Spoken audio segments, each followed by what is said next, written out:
ഇനി ഞങ്ങൾ പോകുന്നത് സ്വിറ്റ്സർലാൻഡ്, അതായത് പെഹൽഗാമിൽ സ്വിറ്റ്സർലാൻഡ് എന്ന് പറയപ്പെടുന്ന സ്ഥലത്തേക്കാണ്.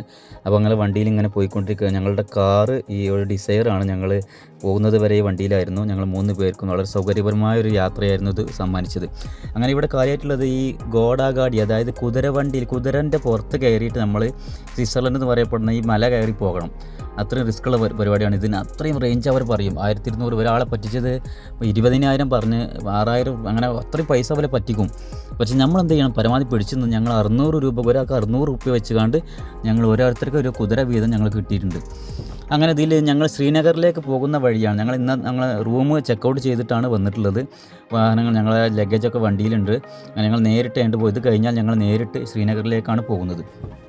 അപ്പോൾ നോക്കൂ, പ്രത്യേകമായി പറയാനുള്ളത് ഈ അടുത്തുണ്ടായ ഒരു വെടിവെപ്പ് ഉണ്ടായത് ഈ സ്ഥലത്താണ്. ഇതിന് മുകളിലേ ആയിരുന്നു. ഞങ്ങൾ ഈ കുതിരയിൽ കയറി മുകളിലെത്തിയ സ്ഥലത്താണ് ഈ അപകടം ഉണ്ടായിരുന്നത്. അങ്ങനെ ഞങ്ങൾ കുതിരക്ക് വെയിറ്റ് ചെയ്യണം. ഞങ്ങൾ ഉണ്ടാക്കും കുതിര ആയിട്ടുണ്ട്. പക്ഷേ നമ്മുടെ പ്രമോദ് മാഷിന് ഈ കുതിര പറ്റില്ല. അദ്ദേഹം കുറച്ചുകൂടെ വെയിറ്റുള്ള ആളാണ്. അപ്പോൾ അദ്ദേഹം നല്ല പവറുള്ള കുതിര വേണമെന്ന് പറഞ്ഞുകൊണ്ട് കാത്തു നിൽക്കുകയാണ്. ഞങ്ങൾക്കൊരു ചാവാലി കുതിര ഉണ്ട്. ഞങ്ങൾക്ക് 2 പേർക്ക് ഒരു ചാവാലി കുതിര. എൻ്റെ ഒന്നുകൂടി ചാവാലിയാണ്, കാരണം വെയിറ്റ് അനുസരിച്ചാണ് കുതിരനെ അവർ സെറ്റ് ചെയ്യേണ്ടതെന്ന് പറഞ്ഞാൽ ഞങ്ങൾ കാത്തു നിൽക്കുകയാണ്. അത്രയും വില പേശി നമുക്കങ്ങനെ നേടിയെടുക്കാൻ കഴിഞ്ഞതാണ്.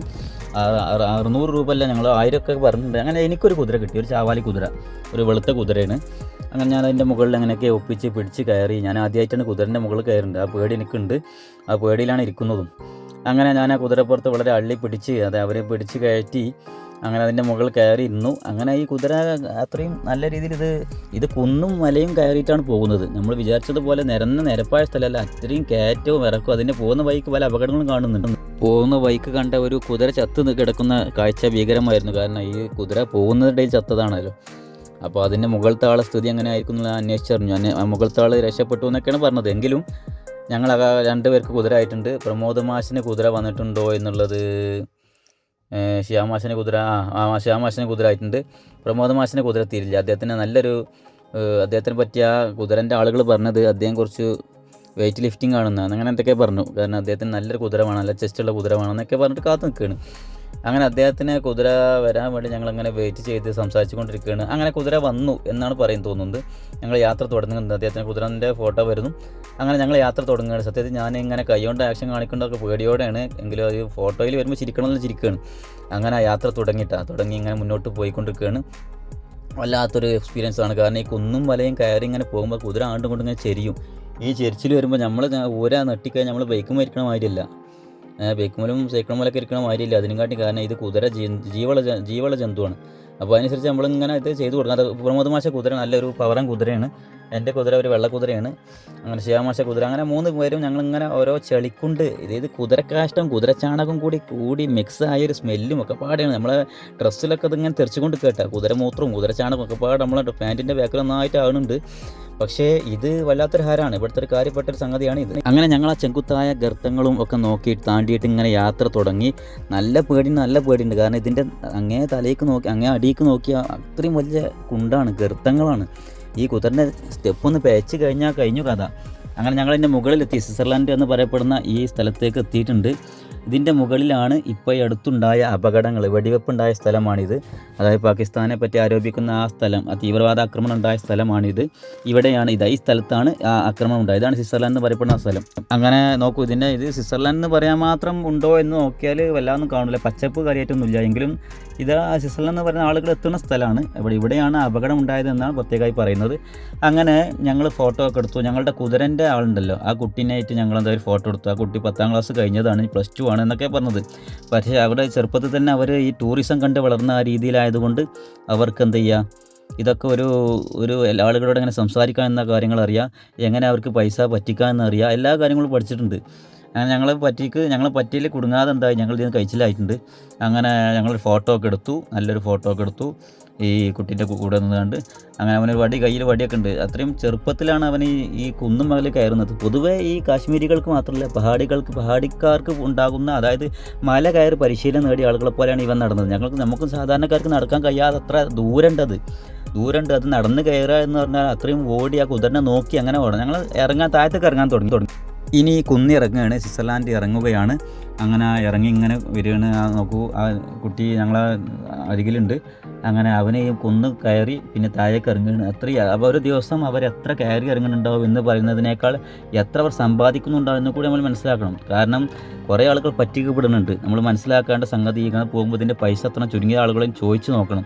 600 രൂപ 650 രൂപയിൽ അപ്പുറം ഒരിക്കലും കൊടുക്കേണ്ട ആവശ്യമില്ലാത്ത സ്ഥലമാണിത്. പക്ഷേ ഒരാളെ പറ്റിച്ചെന്ന് പറഞ്ഞത് എന്താ വെച്ചാൽ 20,000 രൂപ ചോദിച്ചു അയാൾ എന്താ നേരിട്ട് എടുത്തു കൊടുത്തു എന്നാണ് പറഞ്ഞത്. അപ്പോൾ ഇത് ചിന്തിക്കാതെ അന്വേഷിക്കാതെ ഇതിൽ ഇടപെട്ടാൽ നമ്മളെ പൈസ പറ്റിക്കപ്പെടും. നമ്മൾ ഇതിൻ്റെ പൈസ ശരിക്കും എല്ലാവരോടും അന്വേഷിച്ചതിന് ശേഷം മാത്രം ഇതിലേക്ക് ഇറങ്ങിപ്പോടപ്പെടുക. അപ്പോൾ 650 രൂപ അല്ലെങ്കിൽ 700 രൂപ ലാസ്റ്റ് പറയാം, അതിൻ്റെ അപ്പുറം ഒരിക്കലും ഇതിൽ കൊടുക്കേണ്ടതില്ല എന്നുള്ളതാണ് നമുക്ക് കിട്ടിയ ഒരു അറിവ്. അതനുസരിച്ച് ഞങ്ങൾക്ക് 650 രൂപയ്ക്ക് ഞങ്ങൾ തരപ്പെടുത്തിയിട്ടുണ്ട്. ഏതായാലും ഞങ്ങൾ താഴേക്ക് മല ഇറങ്ങി പോരുകയാണ്.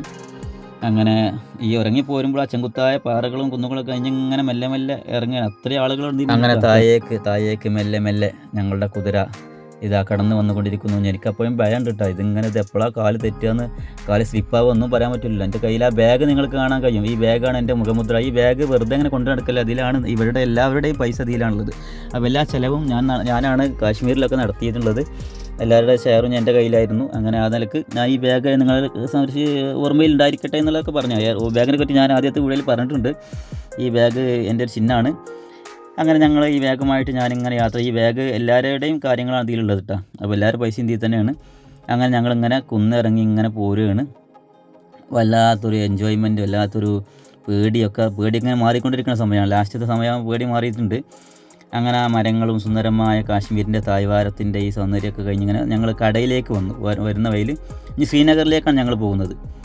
അപ്പോൾ ഒരു കടയിൽ വന്നു, അവിടുന്ന് വെള്ളമൊക്കെ കുടിച്ചിട്ട് ഞങ്ങൾ വാഹനത്തിൽ കയറി ഞങ്ങൾ ശ്രീനഗറിലേക്കുള്ള യാത്രയിലാണ്. ശ്രീനഗറിലേക്ക് പോകുക പറഞ്ഞാൽ അത്രയും ലോങ് ആണ്, കുറച്ചൊക്കെ ഓടാനുണ്ട്. അങ്ങനെ ഓടിയിട്ട് ഞങ്ങൾ സ്പീഡിലങ്ങനെ അവിടെ ഞങ്ങളുടെ റൂമുള്ളത്, ആ റൂമിലേക്ക് വാഹനത്തിൽ ഇങ്ങനെ പോയിക്കൊണ്ടിരിക്കുകയാണ്.